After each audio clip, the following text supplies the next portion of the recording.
part of cash that. in by getting other benefits. They can still get money. They can still Mhm. get a raise based on, like we had been talking about, putting a value to whatever, to client retention, the results that you've been providing. They can even pull up their past reviews, because now everybody who listens to this podcast is going to start keeping track of all of their wins. So when they go into their quarterly reviews or they call a meeting with their manager, they can say all of the value, make sure that gets documented, correlate your win and values to a money.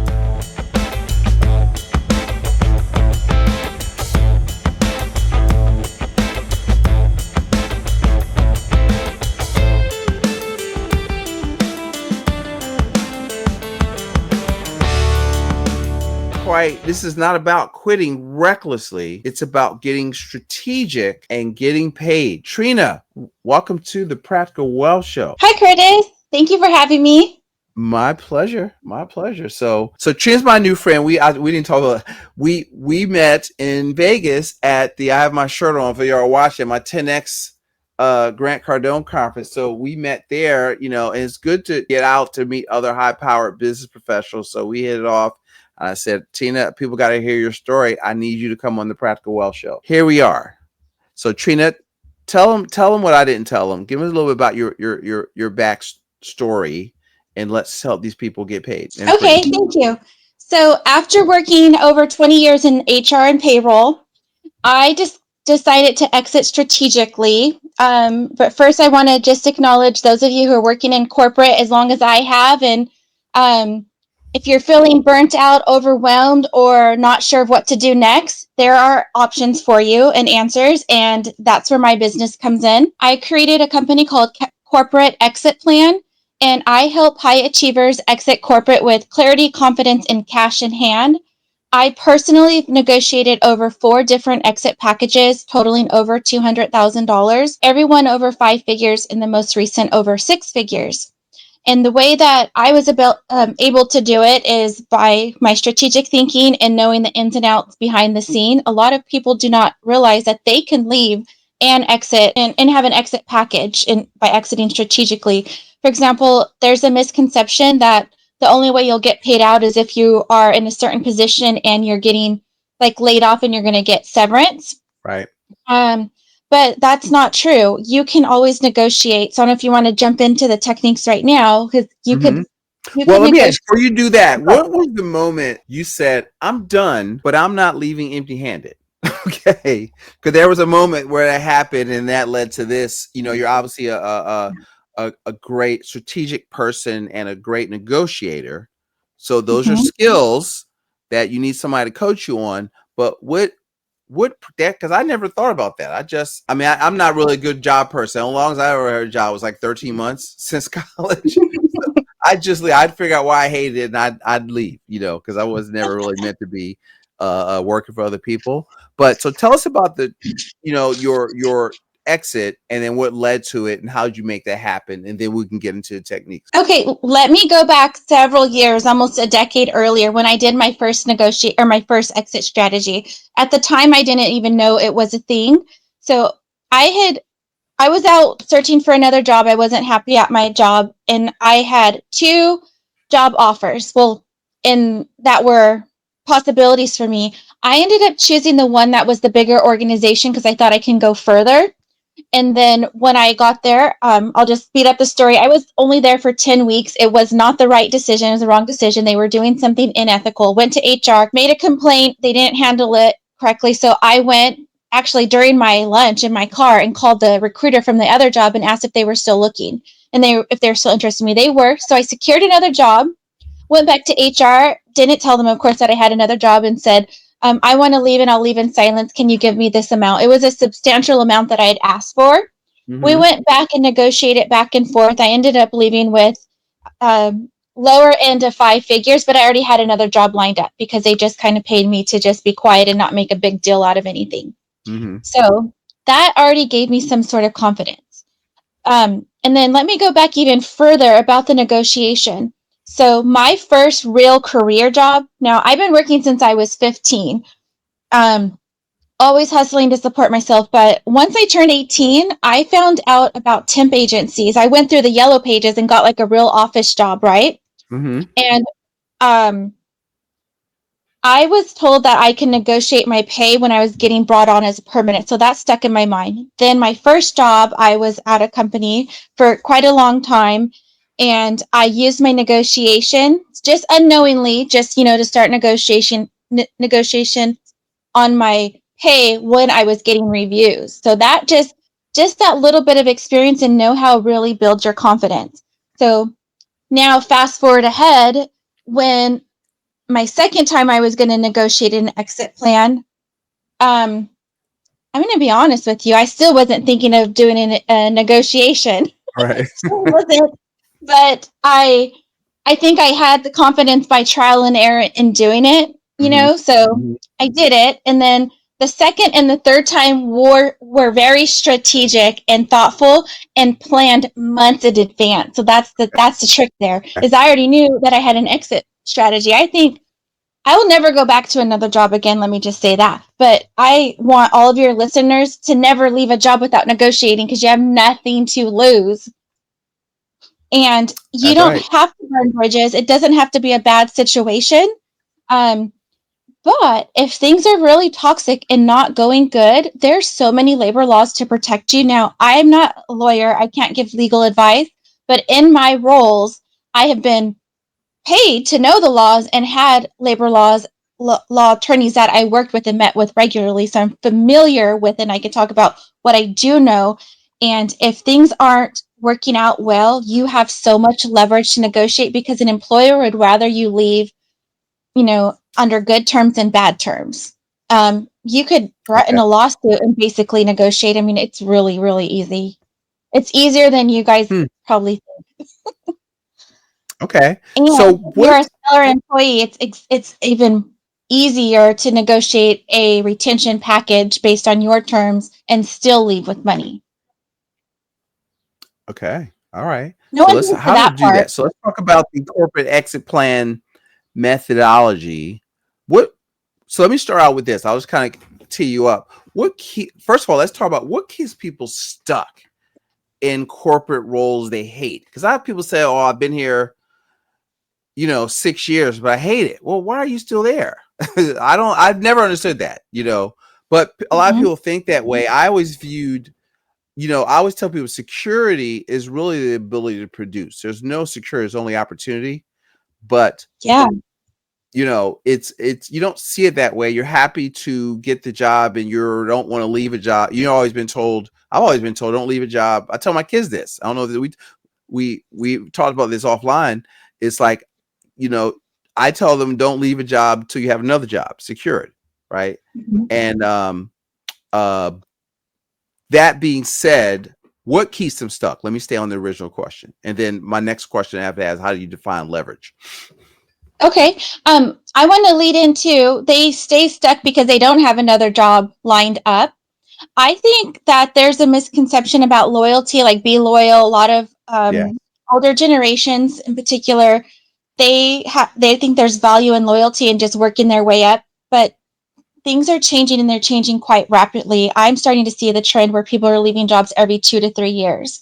And when you do so, you have the potential of making more money each time you're going to a new job. That's a whole Mhm. nother thing. But what keeps people stuck is um, definitely thinking there's another job out there. Guilt and the feeling of, I put so much in on this job, it has to get better, or just their comfort level. And then I have some clients right now that I'm working with, and they have something common about, they are feeling guilty of leaving their job. Even if one of them were trying to negotiate something positive, it's not going to be like a burn your bridges, because um, this person wants to not have a bad name for themselves in the industry. So once you get to a really prestigious company, it's hard to leap to another one, because you're in that network, and sometimes it's a small world in whatever career you are doing. Right. There's so Right. many reasons. Okay. But I would call the main ones out of um, just the comfort level. People don't like to they like to stay with their comfort, even if their comfort is bad. It's still Mhm. comfortable in what Mhm. they know. And yeah. How would you define you talked about leverage, right? How would you define leverage, and maybe what are one or two ways that they can build it before you're actually ready to go? That's my key principle that I do coach on, is building leverage, and building leverage from day one. So Day one, you get hired. What you mean? yes, you're Okay. so let me back up and tell everybody this, and keep this in mind wherever you go. Once you're hired, you're not paid based on your skills and experience. You're paid and valued based on how hard it would be to replace you in what you're doing. So if you Hmm. keep that in mind, always have leverage. Be the person that can only do this. I know you don't want to gatekeep, you want to help and train, but you do need to put yourself first. And where's the leverage? But leverage isn't just what you know, it's the relationship that you've built within the company. It's not what you know, it's who you know. So leverage yourself as somebody who's likable and respected and trusted in the company, but also in the career field. If you bring, or you create really valuable industry relationships, that's everything. You're so valuable there. But when you first start, I tell everybody to have something on, like on their cell phone or their desktop, their notes that has all of the wins that they've had, the successes, the kudos, compliments from their manager, peers. Just Mm-hmm. keep building your list. There's a misconception that your boss is keeping track of all the things that you do. Usually there's no news unless it's bad news. Right. And people remember the negatives before they remember the positives. So it's your job to remember that. So you build leverage in the things that are hard to replace, and the value that you bring. There's also a money value to everything. Um, when when you're negotiating, well, when I'm teaching you about your leverage and then coaching you to go into that negotiation, you're going to need to bring a value, a dollar value, to why they should work with you, and why it would be a value. So you're not going to say this, but think about this. It costs money to replace a new employee. So there's value to keep you there. Um, if things are going well, there's value to keep you there until your replacement is almost as good as you are, or Mm-hmm. better. Mm-hmm. So that's part of the leverage. Leveraging. I also teach things that people wouldn't normally talk about. Leveraging your time for the discussion or the departure of, like, when it's going to hurt the company. Sorry, but that's the truth. We all know the ebbs and flows of the calendar of our company. Like, we have quarter end at certain companies. We have our busy season and our slow season. So once I start understanding what's going on in your company, in your organization, you could leverage them. Um, I love does that. that make That's sense? yeah, it does completely. So, and I want you to go where you want to go. I'm gonna ask a question, but if you want, if I'm taking you out of order, just go back and teach it the way you want to talk about it. But I was thinking, what does a profitable exit look like? What are some, I guess, key steps or phrases people need to know when they're negotiating? Is that too soon, or you want to come back to that? No, that's fine. When people come to me, they're thinking, "Oh, well, how much money can I get to walk away, or leverage?" Yeah. Leverage. Okay. It's not so. I got to understand, you have to be somebody, though. You can't just be an entry level person and think that you're going to come and get an exit package that's substantial with money. There's still leverage there. But so if you are a manager or above, you're more likely to get a severance package, which is like a check or a payout. But directors, senior directors and above, even have a higher probability of getting that severance package. Um, but there's still money value in other things. Not all states pay out PTO. So if you're going to say, I will stay on until the next 4 weeks to get the new person, my predecessor, trained, or help you find them, or get the team set up right, these systems, operating processes, SOPs for you, let me take my vacation paid out. Rather than, because the employer knows that if you're going to leave, you're going to just take your PTO, exhaust your PTO, and then leave, and they're still like asked out. So that's a good leverage. That's money, but it's already kind of your money. You can Mm-hmm. also negotiate extended benefits. You can also negotiate a consulting. So while you have one leg out the door, you can still be getting paid to work part-time while you're starting your other job. Mm-hmm. Um, it's way bigger than this, though. You can also negotiate better working terms. Can I work from home for this next 3 to 6 months? I'm going to be honest, the majority of all of my customers, or even my ideal customers in Avatar, are ones that want to leave the company for Okay. good or bad reasons, bad situations. So it's very rare that somebody I'm going to work with to leverage to stay to So get better commission. let's pinpoint that. Who's Yeah. your I mean, I this can help everybody. I think some of this help entrepreneurs, but who's your ideal customer for this for corporate exit plan? Who are you looking for? High achievers, those are people that aren't just coming and checking you. You know if you're a good employee or not. Mm-hmm. Um, because you have to have leverage. A bad employee can't. If you're already on a write up, don't call me. Well, call me. I could help you find another job and do your resume, but you're not going to get an exit strategy, if you will. Maybe an exit plan on how you're going to leave and secure your next job. I can help with that. But Mm-hmm. my ideal client is a high achiever, usually between 30 to 55, so like in the middle of their career. Mm-hmm. Um, and just somebody who believes in their self, that you have to follow along. You What have should to they have the be making? ability. Let's put a What? dollar amount. What should they be earning? From Oh, what to I'm what? glad you asked that. So when I first started my company, I was targeting six figure or higher earners. But keep Mm-hmm. in mind, I'm in California.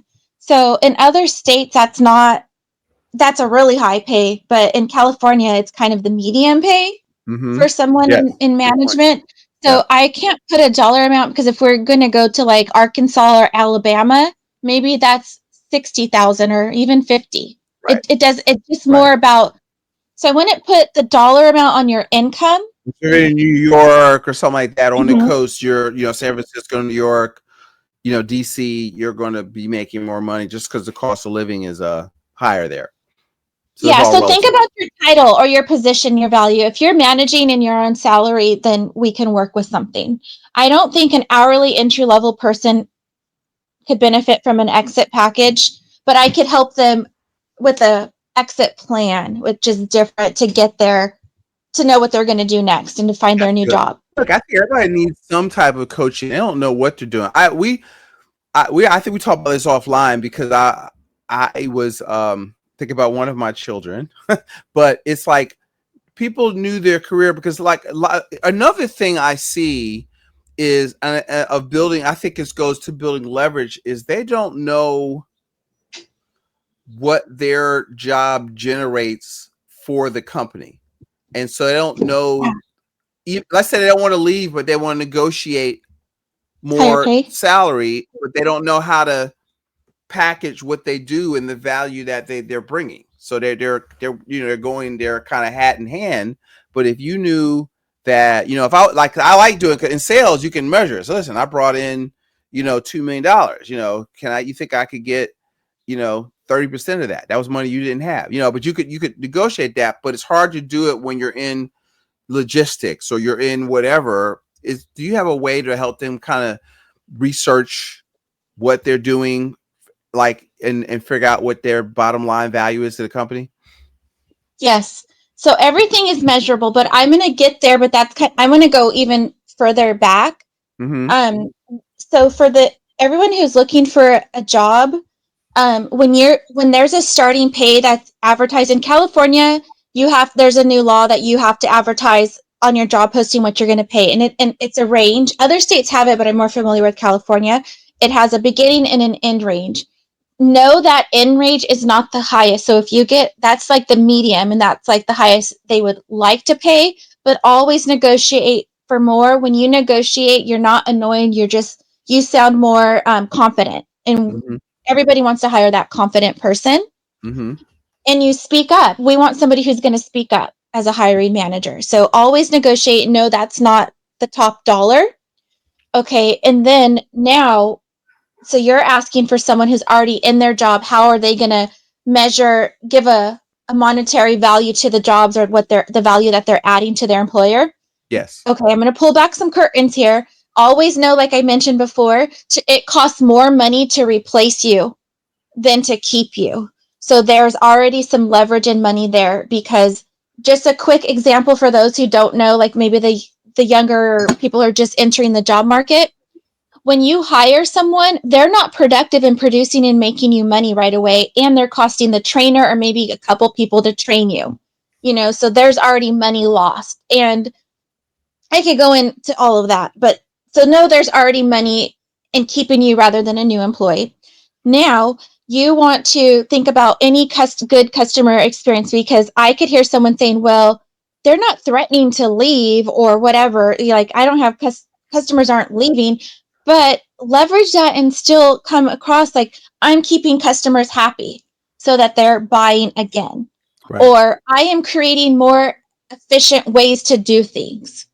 If you are a go-getter, so many people are complacent. They come to work to check out, and they like to be told what to do. Right. Leverage yourself by speaking up and doing the things that you think need to get done. Just take ownership. A lot of people think that if the boss wanted it done, they would come ask. No, they're too busy to notice, but you're not. Uh, um, I don't want to derail the conversation, but something else is big I No, want that's to share perfect, with you because guys. that's you got to make yourself invaluable. What needs to get done? Yeah. Are you engaging in critical thinking? Think. Yes. It's so obvious, but not common. Right. So, another thing that I've heard in being in management is, oh, there's favoritism. They hired this person because, they kiss ass or that's their pet. No, no, no, that's not the case. But you want to be trustworthy and you want to befriend your boss or whoever makes a decision, right? Because think of yourself, put yourself in those shoes. You want your employees make you look good, and the person you want to work closest to is the one that you trust and who is going to do the things. So it's not about the favoritism, it's about the person who raises their hand and says, me, I want to do it, and they prove and they trust. So I'm going to just tell you the damn truth. When we hire people, we usually already know who we're going to hire if we hired within the company, because we put our effort and time to train that person to make them the person to hire. It's not that they're the favorite, it's that they raised their hand and they built trust with us. I love So it. Yeah, you need to what you know take how it away works. from there is raise your hand and be the person, speak up, be outspoken. That will set you apart right there. That's leverage.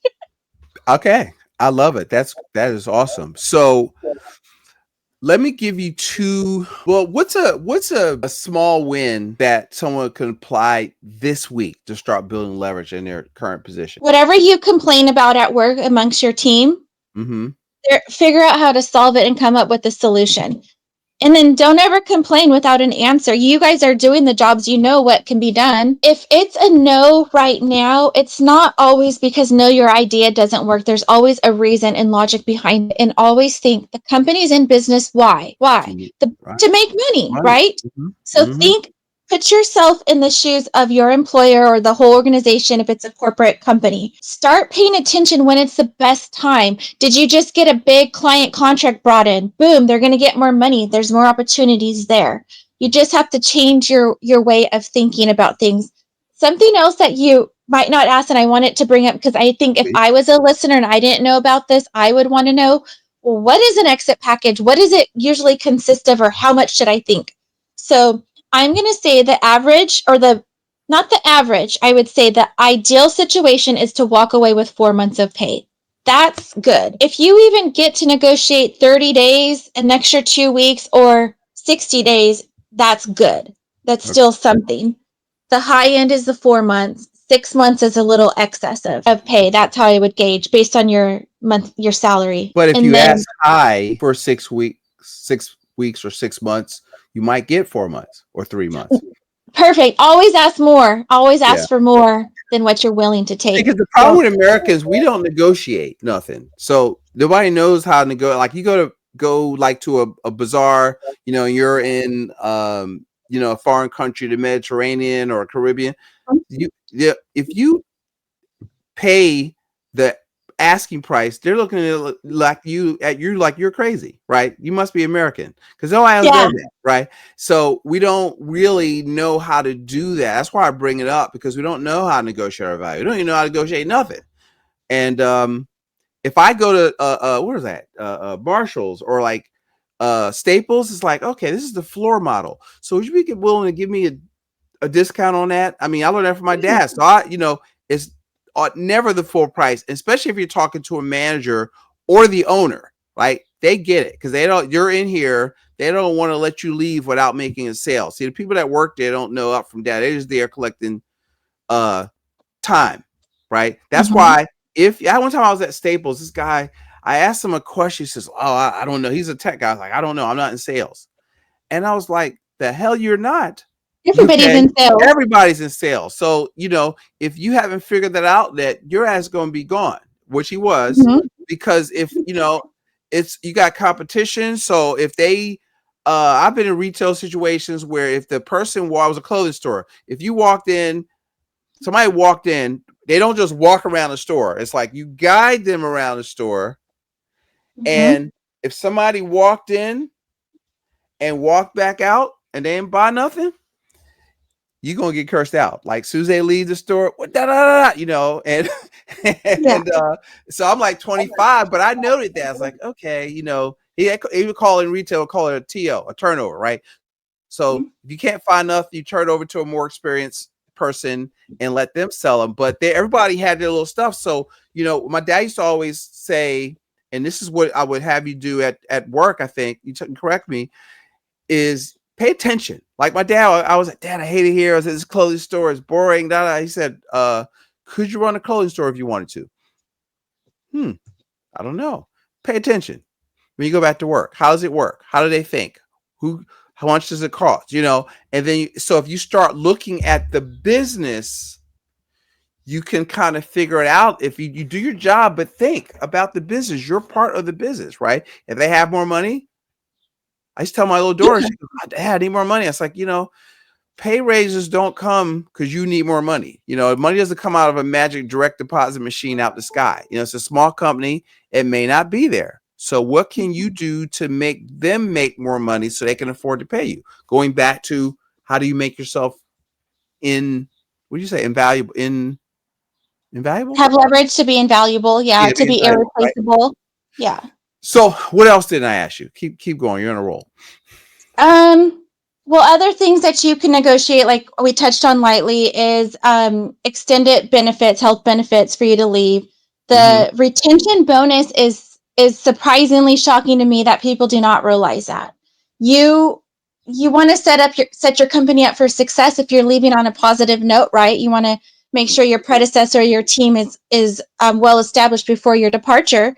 So then you can come in and as long as you have your leverage and you're irreplaceable or what have you, you can say, I'm going to be leaving. I want to leave at this time, but I will stay longer than what you say you were going to stay um, for a retention bonus of this amount. I want to back up though. I want to get this out to your I almost said your employees, to your listeners. Some key things though. When you're thinking about having an exit strategy, don't tell anybody about it because you want to keep your cards close to you. You want to always be on offense, not put your employer on defense or notice, right? Because then you're not going to be able to negotiate. They're already going to be a step ahead of you. Your Right. bestie at work is not your best friend. Don't trust anybody at work. Work is work.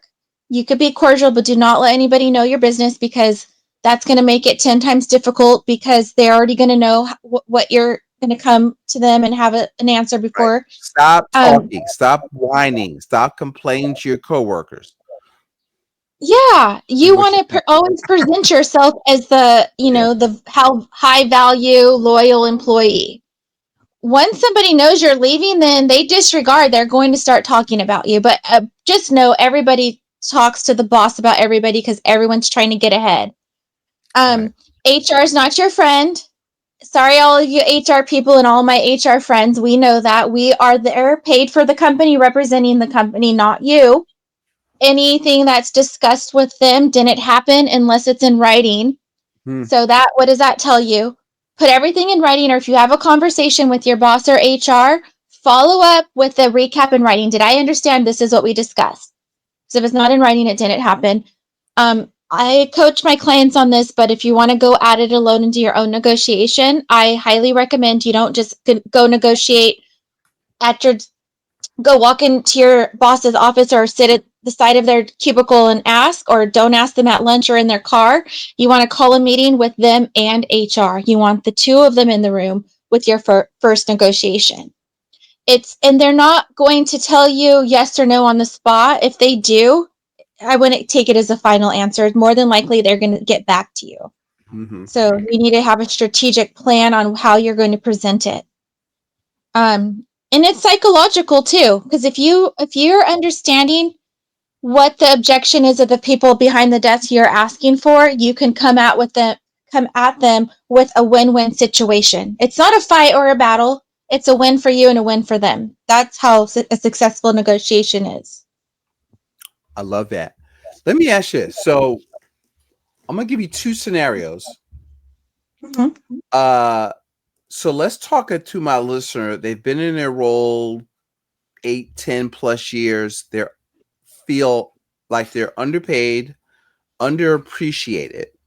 What would you tell them to do first? A couple of bullet points of what you would tell them to do first as they're working towards, building leverage and being strategic. But and yes, that's question number one. I have another. I'm gonna say one at a time. Okay, I read between the lines. So, and I do hear that often, even when I was working as a boss and even with even my peers, underpaid and underappreciated. I'm going to start with the underpaid. That's the easiest one to talk about. Um, I'm going to challenge you. Why do you think you're underpaid? Who do you know gets paid more or less than you? Keep Mm-hmm. in mind that people are paid not based on just the job, it's their skills, their past experience, what they know, what they bring. People who are starting, this is obvious to me, but I bet your listeners don't know. New hires are often paid more than the midterm person in that role. Just beware of that, Hmm. because a lot of companies, I find their statistics on it, the rate of pay increases isn't going up as high as inflation. And when they hire for that new position, they do their market analysis. They're going to start you out higher, and not all companies bump you up. Hmm. That's just a known thing. So know that. So know you, if you've been there, like you said, this is a long-term employee, there's usually wiggle room. So I want to give them confidence to go ask for the more money. Um, but you also want to do your research. Go look at comparable jobs in the area. There's always similar job postings somewhere. Get your data. Have your facts and your numbers, okay? And then about the second one, and I'm going to tie them both together, but feeling undervalued. Mm-hmm.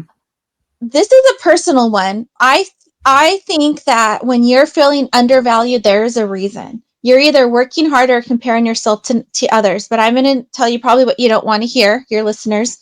Um, do a self check, a self evaluation. Are you really giving it your all if you've been there that long? There's a lot of people that think that they're better than they are, but what they're doing is they're becoming complacent, right? So maybe kind of ask your partner, your spouse, somebody who knows you closer than you know, to evaluate yourself so you can have a reality check. Don't ask your coworker though. Ask somebody who's outside of the office so that you can come back secretly, quietly, and change up and then go ask. It does not take long to reinvent yourself, okay? But if you still feel that you're being undervalued, what I hear is you're not being seen. So if you're not being seen or heard, that's on you. How can you be seen or heard? Everyone needs to take personal ownership. Do something, be seen, be heard, bring up some value. Okay, and then so if you're underpaid and undervalued and that's your perception, do a reality check, get your Mm-hmm. facts, and then know what your value is and what you want to be seen for, and then go out and show and ask for it. If you don't ask, you don't get. Um, and then call me. We can come up with your leverage. Your leverage is going to build your confidence too. Once you have confidence, it's easier to negotiate. And if you can negotiate here in your career to get more money, or even starting, there's all kinds of ways you can negotiate. You're going to negotiate everywhere, just like Curtis said. You're not going to go buy that little red ticket price at Target. You're going to go to the cashier and say, hey, can I get this for even cheaper, Right. you'll negotiate everything. Yeah, like you issue your income is in direct proportion to the value that you bring to the marketplace. So if you don't know your value, and you need really, all good players have a coach, right? Yes. In all professions. I have a professional coach that who's not inexpensive, right? And Yeah. but you get what you pay for. And so the question is not in anything I look at, well, not what it costs, what's the ROI on doing this, right? In terms of confidence, and it's the long term. So if you get a $10,000 raise, well, over 5 years, that's $50,000, right, of new money. So you have to you got to think long range. Here's my second scenario, Trina, before we wrap up, is what about the high performer who doesn't hate their job, but they know they're under leverage? How do they cash in without leaving? Okay. So the high performer, you want to know how they get their leverage so that they can cash out and still stay there. Yes. Um, I would Even be that's not curious. really your thing, is it? I'm sorry. Is No, that it is it? actually Okay. is. It Okay. actually is, and that's the one that one recent one come to mind is a mother who would like to have more time because she got called back into the office, Mm-hmm. right? But she'd like more time at home, and I think that's a common trend now. There's a call back to the office, but people are comfortable working from home. If you could leverage yourself and they don't want to lose you, you can negotiate to work from home. You can negotiate all kinds of things. You can negotiate even part-time fixed schedules, meaning it doesn't have to happen forever. And I say that because that is part of the negotiation that I would advise you. Don't tell them that it's forever. Just say, can we try this? And then you get it and you leverage and you see how it's working for both of you, because the leverage comes down to you leaving or they keeping you, right? Mm-hmm. That's Mm-hmm. always what it's about. Now, if they're going to want to keep you, what are they going to do to entice you to leverage to compromise or to keep, yeah, to compromise and keep you there? Or if you're going to leave, the compromise there is, can you stay a little longer and help us out? Or can you leave peacefully and quietly and not make a big problem for us? Mm, Because right. there's a lot of problems that you as an employee can only see yourself, but as an organization, they want to protect their reputation. They don't want to start a fire. Gossip spreads. They don't want you to take, if you're a leader in a management team, I've used this before, I won't take any of my current employees with me. Often managers bring in their best employees. They can negotiate to not take those employees when they leave. There's like so many things that the average employee would not know to negotiate. Wow. So you got to Did I answer think your like a question about the long-term person and have their let me see. I was so caught up in what you were saying. There. So how do they cash in without leaving?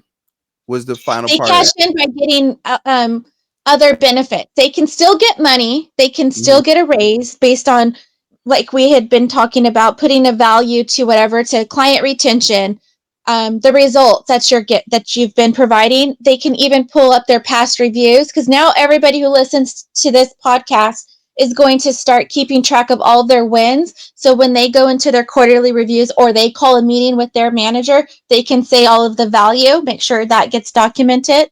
But correlate your win and values to a dollar amount, or use inflation. Go look up things on the news or wherever, Chat GPT or Google it, what's going on in the world. Things are getting more expensive in my area, rent. If you want to keep me here, I'm going to need a raise, or I'm going to have to look for another job that pays more.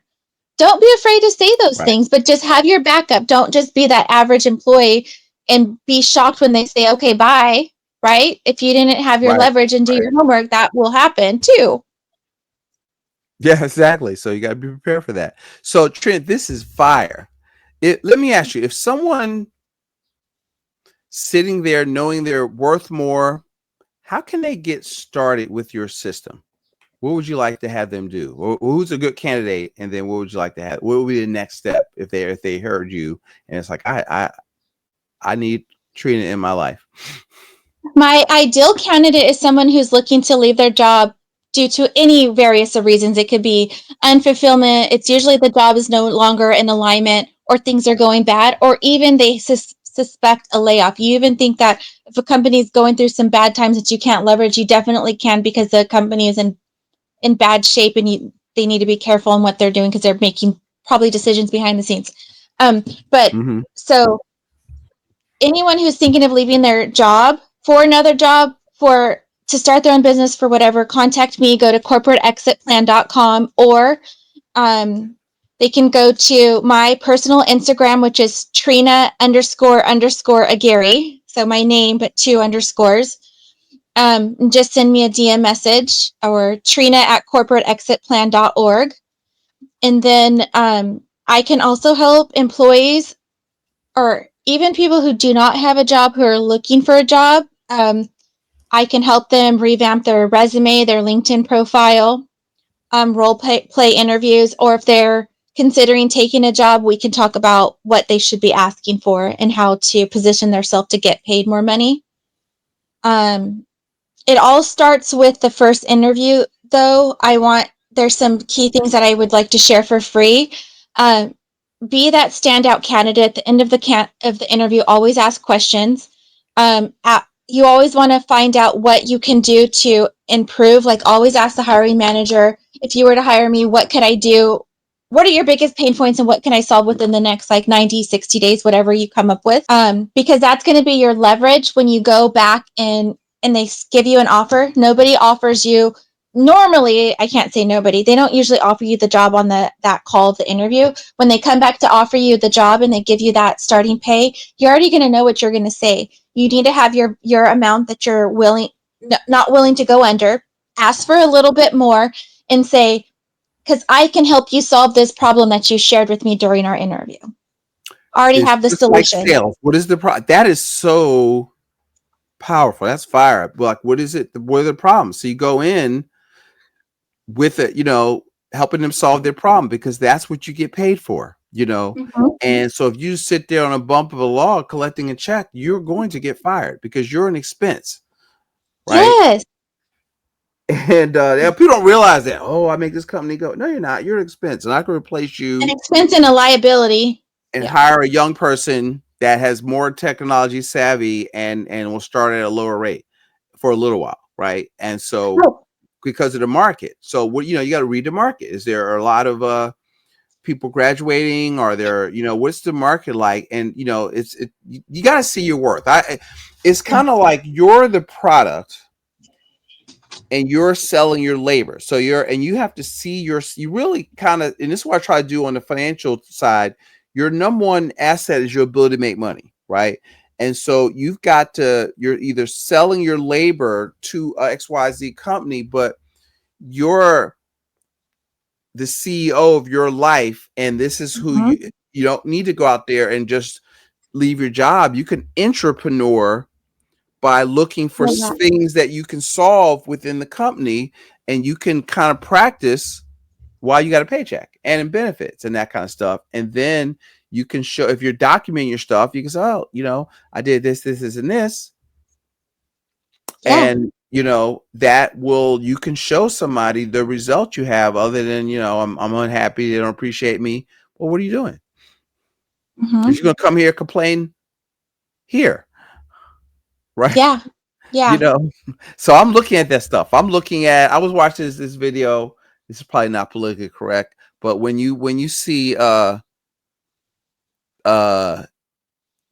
she, her, they, them, I was Mm-hmm. watching some Instagram says, listen, if I see that's going into the trash can, because they're going to be a pain in my ass, because they're special, and I got to address you a certain kind of way, and I don't even feel like being bothered with this shit, and now they would never say that, but you got to understand human nature of because if I was one time, I was talking to these kids at a career day, right? And they were like ninth grade, and I had a bar, and I was doing financial services, but I was helping run my family's bar, and they were popping gum, half paying attention. I said, yeah, we have a couple of bars. We had like 2 or 3 bars at the time. I was like, oh yeah, man, when I get 18, we hire me.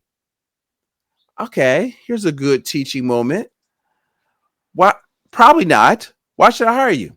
Because I need a job. So What do I care Yeah. that you need a job? I don't care about that. What do I care about? It's they're like, oh man, Mr. Curtis, you harsh. I am harsh.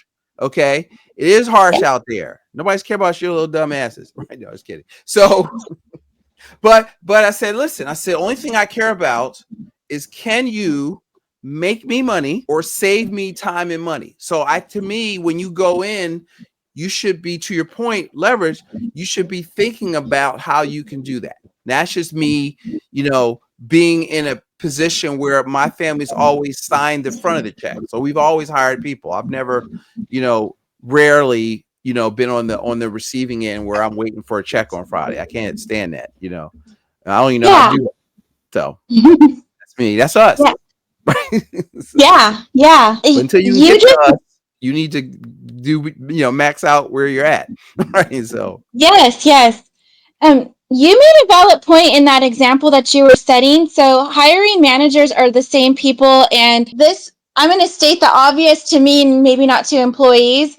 There is so many discrimination going on behind the scene that you don't even know. They're judging you. So, if you're going to go for a company, know they're looking at your Instagram, your TikTok, Facebook, and everything before you come to the interview. So, get that cleaned up.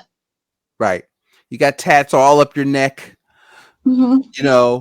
and certain things, certain I have biases. And I won't even say I'm get myself in trouble, but you want to, like, if let's say you're in sales, you need to look kind of like the people that the company wants you to go see. Yes, absolutely. So, Yeah, Curtis, I'm yeah. glad you're Go ahead. okay. I'm glad you're bringing this up too, because I honestly know there's an issue with the hiring and resume. So on the back end, I've started a company. It's a HR tech company, but it's just in the very beginning founding stages. It's called Hmm. I Seize, like I Seize the Moment. Um, and what I'm looking to solve is to bring the personal element back to hiring and fix the situation with, we know resumes, they're only filtered for keywords and the right people aren't getting to the correct hiring manager Mm, because talent acquisition or computer filtered out the keywords to even get you there. But when you get there, then we're hiring the wrong people because they're not the right fit, because we didn't get to really understand the true value that they bring. I can go on and on and on with it, but I just want to let your viewers know that we're starting this tech company, iSees, and if they would like to be founding members and have an opportunity to help design and solve the problems, if they go to iSees.com, they can get on our wait list to be the first users of this platform. okay. It's Say it modernizing again. the Spell it. hiring system. Say it and spell it. Huh? Say it again and spell it. iSees.com. It's ISEIZ like zebra E.com. Like I seize the moment.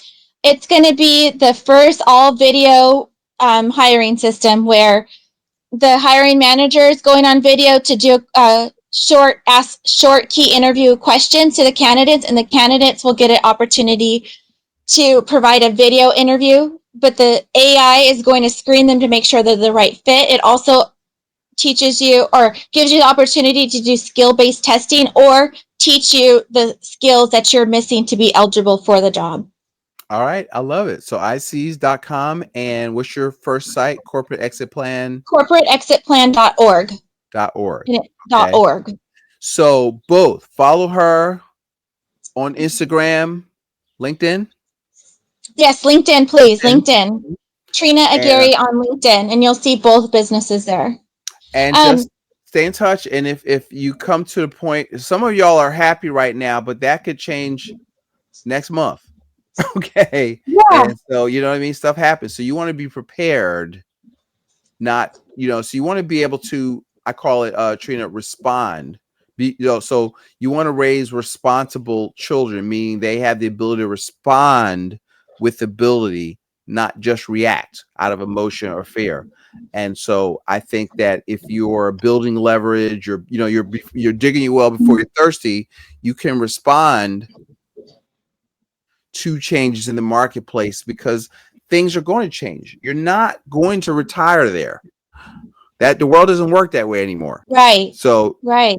I think people still don't understand that. They're going to, you need to always be looking like, you like a football, you'd be a free agent. You're going to go with the best, person, because they're thinking about how they're going to fire you or cut your pay all the time because they're not your friend. I mean, they might be a Absolutely. friend, but I don't look at it as, hey, my friend. This is a business Business is arrangement, business. right? So this is So, business. and Trina, your anything I forgot you listeners, want to mention? Yeah. oh, I'm going to tell your listeners if they go to my website, if you can put a link down in the description. Are you able to do that when this airs? Where I can give them a freebie, like a leverage log tracker to get them started. Yeah. And Send then, it to us. We'll put it in show notes. And okay. yes, we can. So look in the show notes and for the corporate exit plan, and she's got, what are you going to give them? What? What do you want to give? What are they?